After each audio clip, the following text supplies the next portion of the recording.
బలపరచు. ఈ పక్షంలో నిలబడుతున్నటువంటి నన్ను నిశ్చిత చాటును మరుగుపరచుకోండి, నన్ను స్వాధీనంలో పెట్టుకోండి. వీటిన సంఘాన్ని జ్ఞాపకం చేసుకొని వెనకలొచ్చేవి గ్రహించే మనస్సు, పాటించే జీవితాలు మాకందరికీ దయచేయండి. యేసుక్రీస్తు వారి శ్రేష్ఠమైన నామంలో ప్రార్థించి అడిగి వేడుకుంటూ ఉన్నాం తండ్రి. ప్రియులారా, ప్రతి వారం కూడా మనము పరిశుద్ధ గ్రంథంలోని ప్రార్థనలు అనే అంశాన్ని ధ్యానం చేసుకుంటూ ఉన్నాం. పాత నిబంధన పూర్తి చేసుకున్నాం, కొత్త నిబంధనలో ప్రవేశించాం. ప్రస్తుతం మత్తయి సువార్తలో ఉన్నటువంటి ప్రార్థనలను మనం ధ్యానం చేసుకుంటూ ఉన్నాం. మత్తయి సువార్తలో మొత్తం 27 ప్రార్థనలు ఉన్నాయి. వాటిలో 2 ప్రార్థనలు మనం ధ్యానం చేసుకున్నాం. ఇవాళ 3వ ప్రార్థనను మనం ధ్యానం చేసుకుంటూ ఉన్నాం. ఈ మనం చదువుకున్నటువంటి ఈ వాక్య భాగం ప్రభు ప్రార్థన అని పిలుస్తారు, లేకపోతే పరలోక ప్రార్థన అని పిలుస్తారు. ఇది అందరికీ సుపరిచితమైనటువంటి వాక్య భాగం. వాస్తవానికి యేసు ప్రభు ఈ ప్రార్థన చేయలేదు. యేసు ప్రభు ఈ ప్రార్థన చెయ్యమని తన శిష్యులకి నేర్పించాడు. యేసు ప్రభు ఈ ప్రార్థన చేయడం వీలు కాదు. ఎందుకు వీలు కాదంటే ఇందులో ఉండేటువంటి కొన్ని అంశాలు యేసు ప్రభువుకి సంబంధించినటువంటి అంశాలు కావు. అందుకనే ప్రార్థనని మనకు నేర్పించేటువంటి ప్రయత్నంలో భాగంగా యేసు ప్రభువు మనకు నేర్పించాడు. ఉదాహరణకి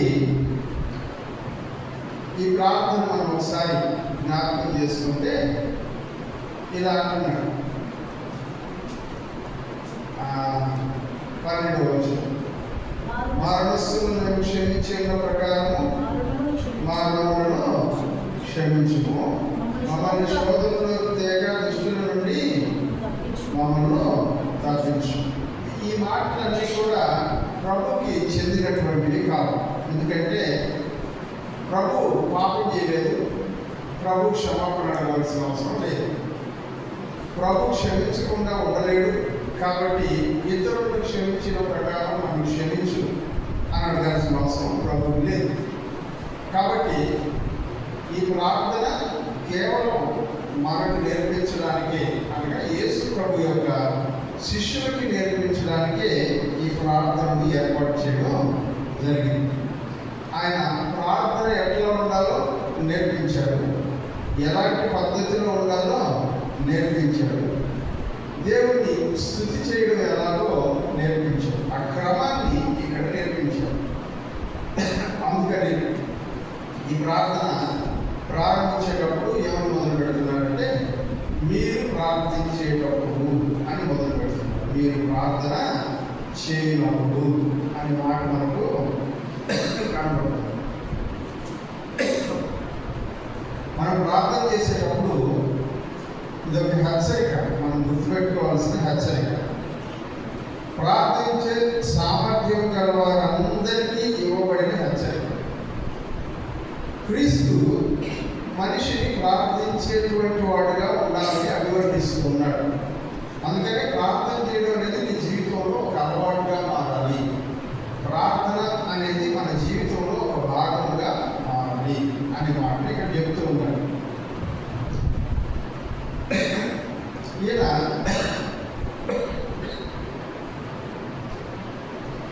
హేస్టన్ ఎన్రూట్ అనేటువంటి దైవజనుడు తన పుస్తకంలో రాస్తూ, ధనవంతులు, ఆరోగ్యవంతులు, సంతోషభరితులు చాలా తక్కువగా ప్రార్థన చేస్తారు అన్నాడు.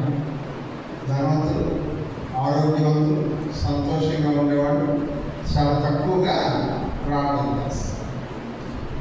పరిశుద్ధులు, పాపులు అందరూ చేయగలిగేటువంటి ప్రార్థన పరలోక ప్రార్థన. అందరికీ అవసరమైనటువంటి ప్రార్థన పరలోక ప్రార్థన. అందుకనే కొన్ని సంఘాల్లో ప్రతి వారం తప్పకుండా ఈ ప్రార్థన చేస్తారు.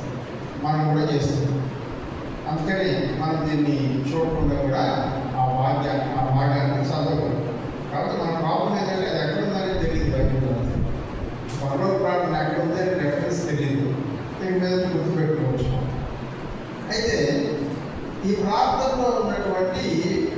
క్వాలిటీస్, కొన్ని లక్షణాలని ఈ రోజున మీకు క్లుప్తంగా, ఎందుకంటే చాలా తక్కువగా దీని గురించి మనం మాట్లాడుకుంటాం, ఎందుకంటే ఇంతకుముందు ఒకసారి ధ్యానం చేసాం దీని గురించి, అందుకని సవివరంగా మనం మాట్లాడలేదు. ఈ ప్రార్థనలో ఉన్నటువంటి విషయాల గురించి మనం ధ్యానం చేసుకుంటాం. ఆయన అంటున్నాడు, ఫస్ట్ ఎవరికి ప్రార్థన చేయాలి చెప్తాడు. ఎవరికి ప్రార్థన చేయాలంట? దేవునికి, పరలోకములో ఉన్నటువంటి తండ్రికి ప్రార్థన చేయాలి. మన ప్రార్థనలో అతి ముఖ్యమైనటువంటి అంశం మనం ఎవరికి ప్రార్థన చేస్తున్నాము అనేది ముఖ్యమైన అంశం.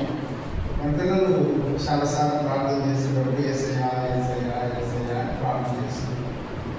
తండ్రి కుమార పరిశుద్ధాత్మ త్రియేక దేవుడు ఉన్నాడు అనేది వాస్తవం. కానీ మన ప్రార్థన ఎవరిని ఉద్దేశించినదై ఉండాలంట? పరలోకమందు ఉన్న తండ్రి అయినటువంటి దేవుడిని ఉద్దేశించినదై ఉండాలి. కాబట్టి మన ప్రార్థనలన్నీ కూడా దేవుని సింహాసనం వరకు చేరడానికే కానీ, దేవుని సన్నిధిలో ఆ ప్రార్థనలు వినబడడానికి. కానీ ఎవరి ద్వారా ప్రార్థన చేస్తున్నాము అంటే యేసు ప్రభు నామములో ప్రార్థన చేస్తున్నాం.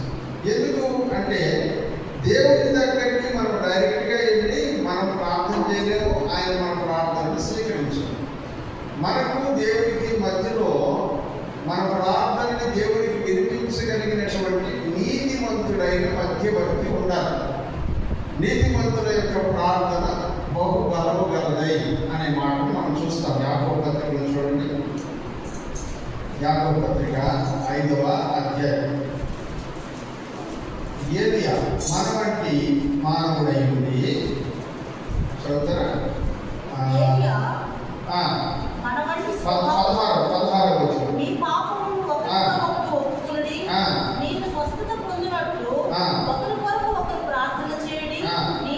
నీతిమంతుని విజ్ఞాపన మనపూర్వకమైనదై బలము గలదై.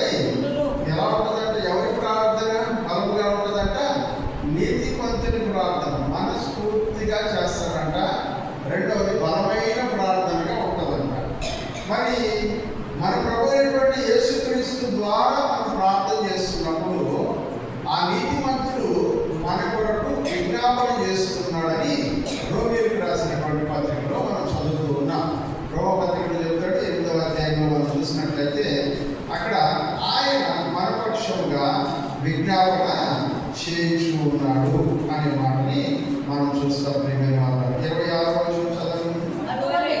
అటువలే ఆత్మయు మన బలహీనతలను చూసి సహాయం చేయుచున్నాడు.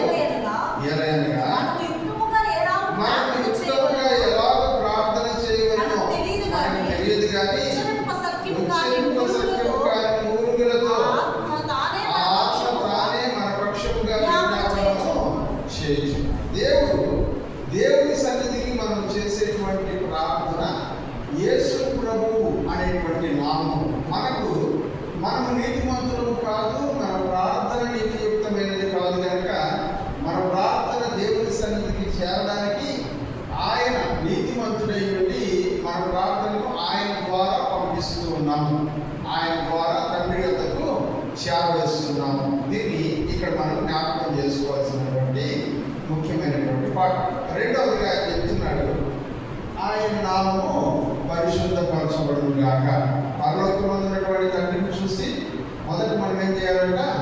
స్తుతి చెల్లించాలి. దేవుని నామం మహిమపరచబడాలి, దేవుని కనపరచాలి, దేవుడిని స్తుతించాలి. నేను మళ్ళా చెప్తున్నాను, దేవుడిని స్తుతించాలంటే స్తోత్రం స్తోత్రం స్తుతి స్తుతి స్తుతి ఇట్లా చెప్పడం కాదు. దేవుడు ఎవరైనా ఉన్నారు, ఎందుకు మనం ఆయన్ని స్తుతిస్తున్నాం? ఆయన నా సృష్టికర్త, నేను ఆయన్ని స్తుతిస్తాను. ఆయన నాకు రక్షణ ఇచ్చాడు, నేను ఆయన్ని స్తుతిస్తున్నాను. ఆయన నాకు ఆరోగ్యాన్ని ఇచ్చాడు, నేను ఆయన్ని స్తుతిస్తూ ఉన్నాను. ఆయన ఎవరై ఉన్నారో ఆయన గురించి, ఆయన లక్షణాల గురించి మనకు ఎంత తెలుసో అంతగా ప్రభువుని స్తుతించడానికి, ఆరాధించడానికి మనకు అవకాశం ఏర్పడుతుంది. అందుకని ఈ సంవత్సరం మన ఆదివారం ధ్యానాంశాల్లో ప్రభువుని మరింత ఎరిగాం. ఆయన గురించి ఎంత ఎక్కువగా తెలుసుకుంటామో అంత ఎక్కువగా ప్రభువుని స్తుతించే అవకాశం మనకు లభిస్తుంది. తండ్రిని చూడగానే, దేవుని జ్ఞాపకం చేసుకోగానే మనం గుర్తుపెట్టుకోవాల్సింది, మన స్థుతులకు ఆయన ఒక్కడు మాత్రమే అర్హుడు. ఆయనకు తప్ప మరి ఎవరికి స్థుతులు చెల్లించకూడదు అని జ్ఞాపకం పెట్టుకుని దేవుడిని స్థుతించాలి ప్రియమైనటువంటి వారు. ఆ తర్వాత మనం గమనించినట్లయితే ఆయన అంటున్నాడు, నీ రాజ్యము ఎక్కడికి రావాలా? దేవుని రాజ్యం మన మధ్యలో ఉండాలి. దేవుని రాజ్యం అది యేసు ప్రభు ఎందుకు వచ్చాడు ఈ లోకానికి అంటే, పరలోక రాజ్యం సమీపించి ఉన్నది, మారు మనసు పొందుడి అని స్వార్థ చెప్పడానికి వచ్చాడు. బాప్తిస్మం ఇచ్చి యోహాను ఏ స్వార్థ చెప్పాడు? దేవుని రాజ్యం సమీపించి ఉన్నది, మారు మనసు పొందండి అని స్వార్థ చెప్పాడు. అంటే దేవుని రాజ్యం మనందరి యొక్క జీవితంలో స్థిరపరచబడాలని ప్రార్థన చేయాలి. మన ప్రార్థనలో 3వ అంశం, ఒకటి తండ్రిని జ్ఞాపకం చేసుకో, తండ్రికి ప్రార్థన చేయాలి. రెండవది తండ్రిని స్థుతించాలి.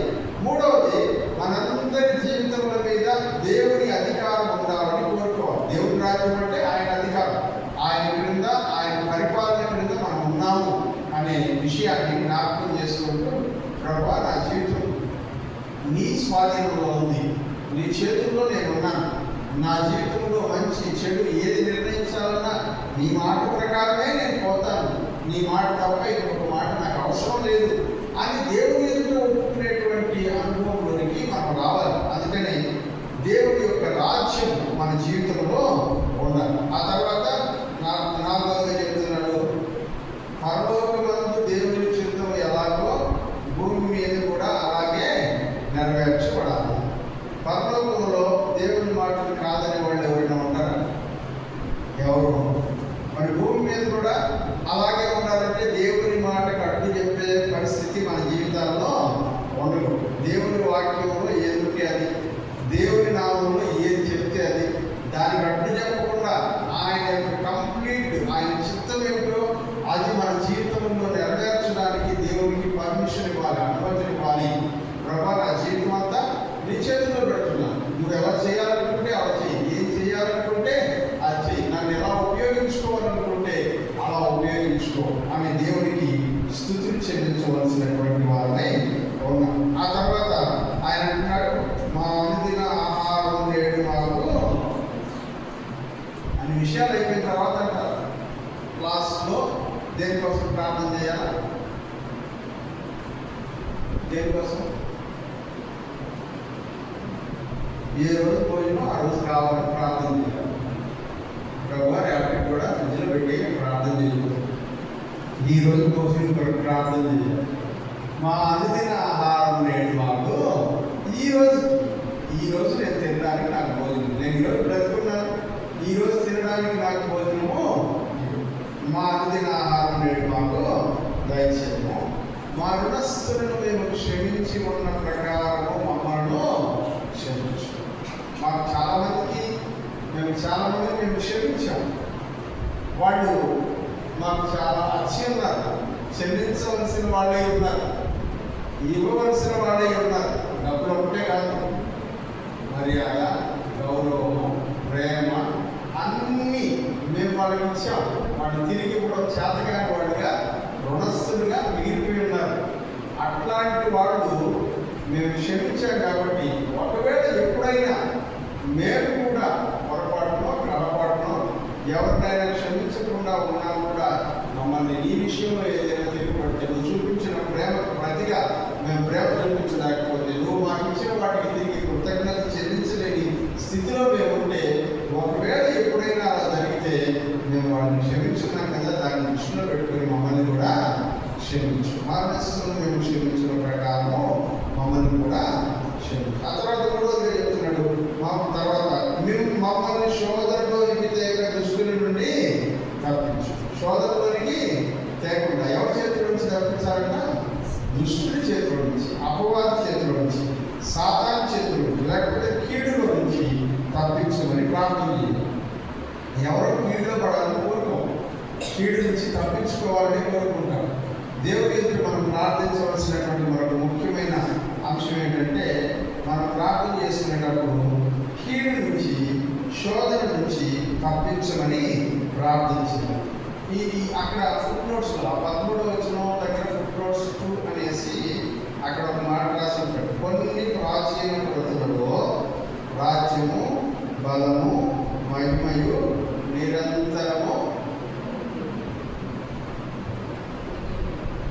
గట్టిగా చెప్పండి. అంటే అర్థం ఏంటి? చాలామంది ప్రార్థన చేసేటప్పుడు తెలియక చేస్తారు, లేకపోతే అలవాటైపోయి చేస్తారో తెలియదు. రాజ్యము, బలము, మహిమ నిరంతరము నీవై ఉన్నావు తండ్రి అంటారు. ఉన్నావు కాదు, నీవై ఉన్నది. రాజ్యం మీది, బలము మీది, మహిమ మీది, ఘనత మీది. ఇవన్నీ నీకే చదవలసినవి, మాకు. నాకు ఇది చూసినప్పుడల్లా 115వ కీర్తన జ్ఞాపకం వస్తుంది. చదువుతాను. 115వ కీర్తన. అక్కడ మొదటి లైన్లోనే ఏమని ఉంటుందంటే, మాకు కాదు, యెహోవా మాకు కాదు, నీ కృపా సత్యములను బట్టి నీ నామముకే మహిమ కలుగును. ఆ పర్వ ప్రార్థన చూసినప్పుడు ఎండింగ్లో రాజ్యము, బలము, మహిమ అన్నీ నీవై ఉన్నవి తండ్రి అని చెప్తాను కదా. అప్పుడు నాకు ఇది గుర్తొస్తుంది. మాకు కాదు, యెహోవా మాకు కాదు, నీ కృపా సత్యమును బట్టి నీ నామమునకే మహిమ కలుగును కాక అని చెప్పాలి. మన జీవితంలో జరుగుతున్నటువంటి ప్రతి మంచి కార్యము బట్టి దేవునికి మహిమ చెల్లించాలి. అవన్నీ దేవునికి చెందవలసినటువంటి మహిమ కానీ మనుషులు చెందవలసిన మహిమ కాదు. కనుక దేవుని మహిమపరచాలి మన జీవితంలో. ఈ ప్రార్థనలో మనం నేర్చుకోవాల్సినటువంటి ముఖ్యమైనటువంటి భాగం, ఆయన లేకుండా ఆయన నేర్పించినటువంటి ప్రార్థనను మనం నేర్చుకోవాలి. శిష్యులకి ప్రార్థన నేర్పించినప్పుడు ఆ పదాలనే ఉపయోగించి మళ్ళా అదే చేయమని చెప్పాలి. అందులో ఉండే విషయాలను గ్రహించండి. దాని పద్ధతి, ఆ పద్ధతిలో, ఆ క్రమంలో ప్రార్థన చేయండి.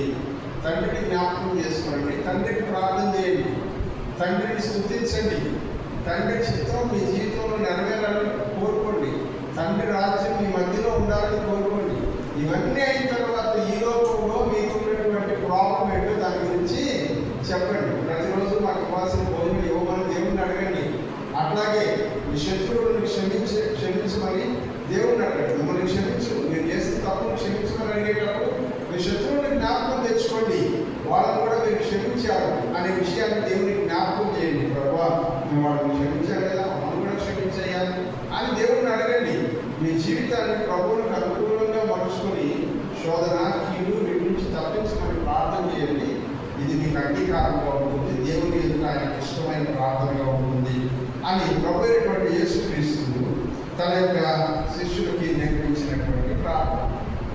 ఇందులో నేను గమనించినటువంటి ఒక విషయం ఏంటంటే, యేసు ప్రభుని శిష్యులు ఎవరు పిలిచేవాడు? బోధకుడా అని పిలిచేవాడు. బోధకుడా అని పిలిచేవాడు. యూదుల బోధకుడు, రబ్బీ, తనతో ఉండేటువంటి ప్రజలకి ప్రార్థన చేయడం నేర్పిస్తారు. ఆ ప్రార్థనలు ఎలా ఉంటాయంటే, ఒక లైన్లో ఒక అంశం ఉంటుంది, ఒక 5-6 లైన్లో ఒక 10 లైన్లు కలిపి కంప్లీట్ ప్రార్థన ఉంటుంది. వాడు ఎలా చేస్తారంటే, ఫస్ట్ లైన్ చదివి ఆ ఫస్ట్ లైన్లో ఉండేటువంటి ఆ ప్రార్థన యొక్క అర్థం ఏంటి చెప్తారు. ఇప్పుడు నేను చెప్పాను కదా, పరలోకమందున్న మా తండ్రి, దాని యొక్క అర్థం ఏంటో చెప్పాను కదా.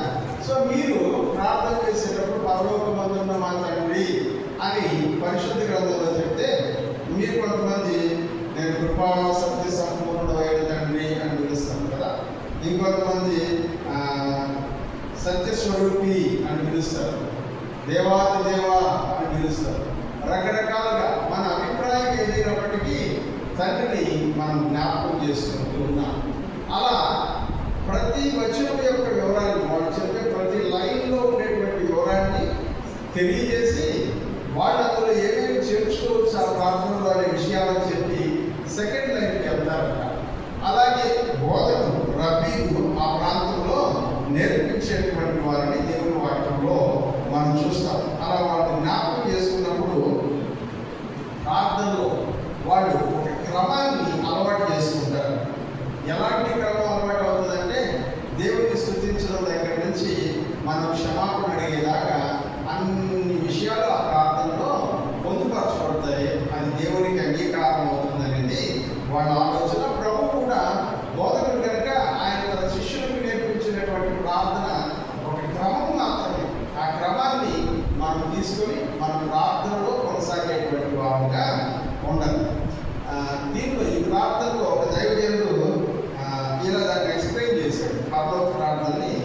ఎక్స్ప్లెయిన్ చేశాను. పరలోక ప్రార్థనలో 7 స్వరాలు ఏర్పడతాయి. ఎన్ని స్వరాలు? 7 స్వరాలు. సంగీతంలో ఎన్ని స్వరాలు ఉన్నాయి? 7 సప్త స్వరాలు, 7 కదా. వాటి గురించి రాస్తూ దైవజనుడు ఇలా మొదటి స్వరం పరలోకమందున్న మా తండ్రి ఎవరు పిలుస్తారంట? కుమారుడు పిలుస్తారు. కుమారుడు యొక్క స్వరం. రెండవ స్వరం మీ నామము పరిశుద్ధపరచబడును గాక. ఇది ఎవరి స్వరం అంట? ఒక పరిశుద్ధుని యొక్క స్వరం. మూడవ స్వరం ఏంటో తెలుసా? మన ప్రార్థన వినేటువంటి వారికి సంబంధించిన స్వరం. నీ రాజ్యము వచ్చును గాక. నాలుగవ స్వరం ఏంటో తెలుసా? సేవకుని స్వరం. నీ చిత్తం నువ్వు ఎలా అంటే అలా ఇక్కడ జరుగును గాక. ఐదవ స్వరం ఏంటో తెలుసా? ప్రార్థన చేసేటువంటి వారి యొక్క స్వరం. మా అనుదిన ఆహారం నేడు మాకు దయచేయి. ఆరవ స్వరం ఏంటో తెలుసా? పాపి యొక్క స్వరము. మా రుణస్తులను మేము క్షమించిన ప్రకారం మమ్మల్ని కూడా క్షమించు. ఎందుకంటే రాజ్యము, బలము, మహిమ నీవై ఉన్నాయి. మేము ఇక్కడ వాళ్ళం కాదు, మేము ఎప్పటికైనా అక్కడికి రావాల్సిన వాళ్ళమే అనే విషయాన్ని జ్ఞాపకం చేసుకుంటూ, ఏడవది మేము యాత్రికులము, ప్రయాణికులము, ఒకరోజు మేము ఈ ఊరు వదిలిపెట్టి మీ దగ్గరికి వచ్చేస్తాము అని యాత్రికుని స్వరము ఇందులో కనపడుతుందని ఒక దైవజనుడు సప్త స్వరాన్ని అన్వయించుకుంటూ పరలోక ప్రార్థనలో 7 విషయాన్ని చేర్చు. నాకు ఎందుకంటే కొంచెం ఆసక్తిగా అనిపించింది. వేదిక దాన్ని వివరించి తనలో ప్రార్థన చేసుకుంటాం.